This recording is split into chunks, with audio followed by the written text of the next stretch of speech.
super contrasting. One moment you're safe, one moment it's deadly. Keep in mind that in the 80s, in the late 70s, this drug called crack Yeah.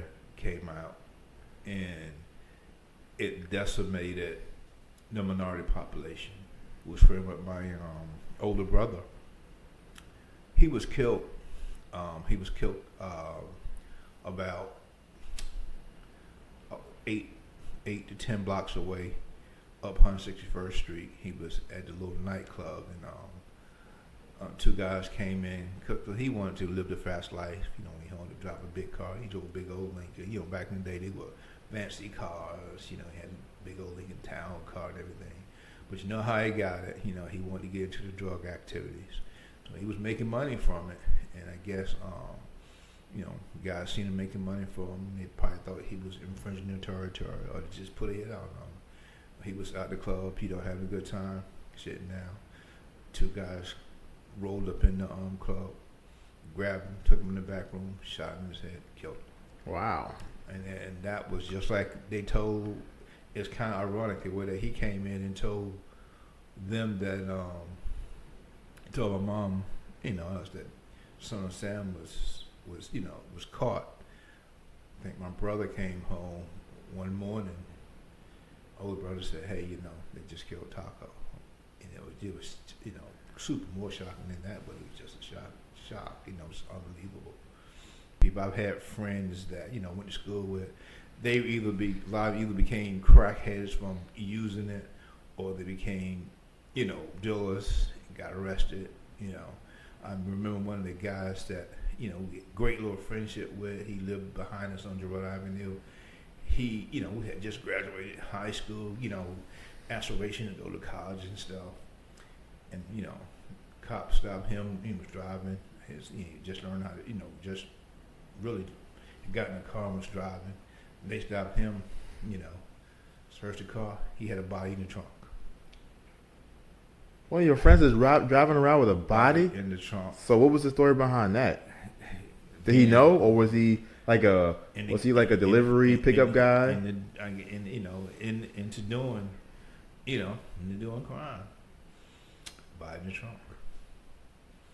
Wow. So how was it navigating that era? Because that's probably like one of the. If you were concentrating on working or going to school, that wasn't a part of your life. You heard about it, but you were not in it. Okay. You heard because that's a notorious part of American history. That's probably one of the most notorious parts of like modern American history was the crack epidemic in big cities. Yeah, especially with minority black population, Hispanic population, men. And we forget too. I'm not forget, but a lot of people don't know that the corruption that was in the crack, that fed the crack epidemic, was astronomical. It's like a police precinct about maybe a mile and a half away on the Major Deegan, which is right behind us, behind Yankee Stadium. There's a police precinct there.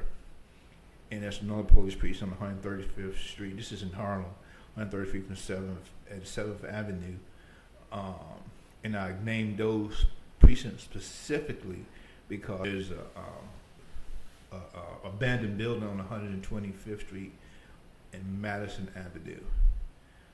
Someone was, I guess complaining about stuff, and the police went into that building and they found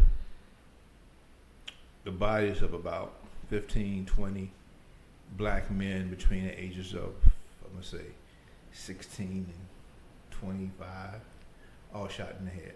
Wow, so it was just like a dump spot. It's a dump shot. Executed bodies. You think police? It had to be. It's too close to the precinct. It's too close to them not to know. And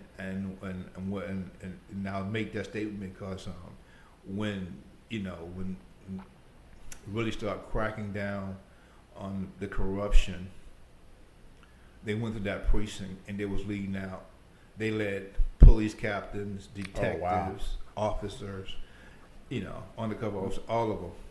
They had them handcuffs and shackled, leading them out of the police precinct into the police padded wagon, taking them to jail. On 135th Street, they did it. Same thing on 100.